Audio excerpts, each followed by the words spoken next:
జమిలీకి మేము వ్యతిరేకం. సమైక్య స్ఫూర్తిని దెబ్బతీసేందుకు బీజేపీ కుట్ర. సీఎం రేవంత్ రెడ్డి ప్రాంతాలు మతాల మధ్య చిచ్చు పెట్టాలని చూస్తున్నారు. ఆ కుట్రను ఏచూరి స్ఫూర్తితో నిలువరిద్దామని పిలుపు. రవీంద్ర భారతిలో సీతారాం ఏచూరి సంస్మరణ సభకు హాజరు.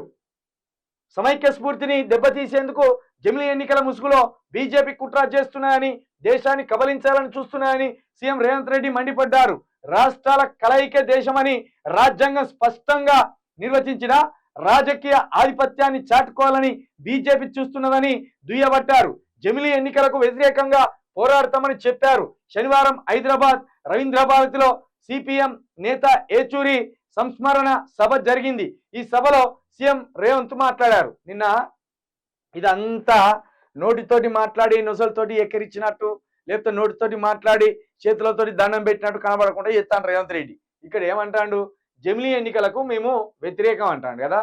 రేవంత్ రెడ్డి సంబంధించిన ఓటుకు నోటు కేసును ఎక్కడికి తరలించలేదు, భద్రంగా కాపాడిండు. మొన్న 2 తిట్లు తిట్టిండ్రు. నీకు కోర్టు మీద విలువ లేదా, లేకపోతే న్యాయస్థానాలంటే నీకు అంత చులకన కనబడతానయా? కవితకు బెయిల్ మేమిస్తే బీజేపీ ఇచ్చిందని ఎట్లా మాట్లాడతానో, ఇంకొకసారి ఇట్లా ఎక్కువ తక్కువ మాట్లాడితే కనుక కఠిన చర్యలు ఉంటాయని సుప్రీంకోర్టు జడ్జి గారు వాతలు పెట్టి బయటికి పంపితే చూపెట్టుకోలేక చెప్పుకోలేక కాసేపు మౌనం దాల్చండి. అయితే ఆయన ఓటుకు నోటు కేసును ఇట్లే ఎత్తే మధ్యప్రదేశ్కు తరలిస్తాం నీ ఓటుకు నోటు కేసు అన్నారు కదా, అది భద్రంగా గుజరాత్లోనే ఉన్నది. దాన్ని బట్టే ఈయనకు బీజేపీ సహకరిస్తుందా లేదా మనం అర్థం చేసుకోవాలి.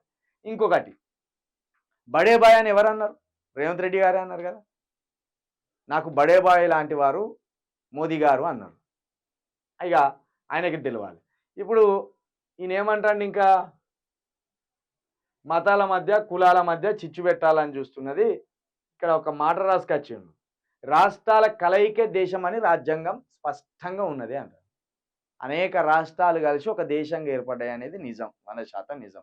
అదే సమైక్య స్ఫూర్తి అంటే. ఇక్కడ జాతి కానీ, లేకపోతే కులం కానీ, లేకపోతే మతం కానీ, లేకపోతే ప్రాంతీయ సాంప్రదాయాలు కావచ్చు, ప్రాంతీయ పండుగలు కావచ్చు, ఎవ్వరి వారికే ఉంటాయి.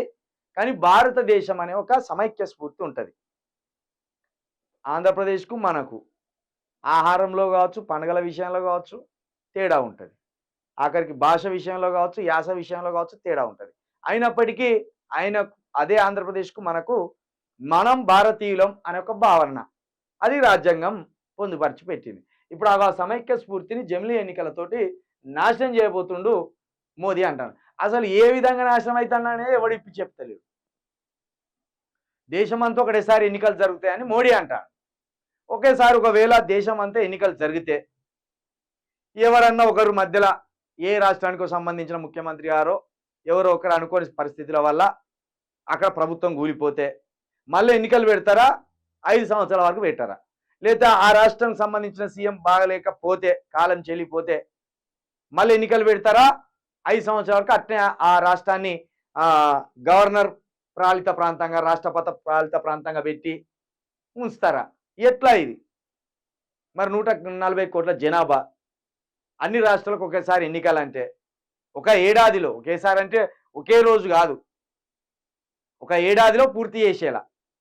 ఒక రాష్ట్రానికి ఒక నెల, ఇంకో రాష్ట్రానికి ఇంకో నెల, ఇట్లా మొత్తం 29 రాష్ట్రాలు, 6 కేంద్రపాలిత ప్రాంతాలు, వీటన్నిటికీ ఒక ఏడాదిలో కంప్లీట్ చేసేలా చేస్తాము అంటున్నారు. మరి అది ఎలా సాధ్యం అనేది వాళ్ళు ఒక నోట్స్ ఇస్తలేరు, చెప్తాను. ఇక వీళ్ళు కూడా దాన్ని వ్యతిరేకిస్తాను కానీ దాన్ని ఎట్లనో వీళ్ళు చెప్తారు.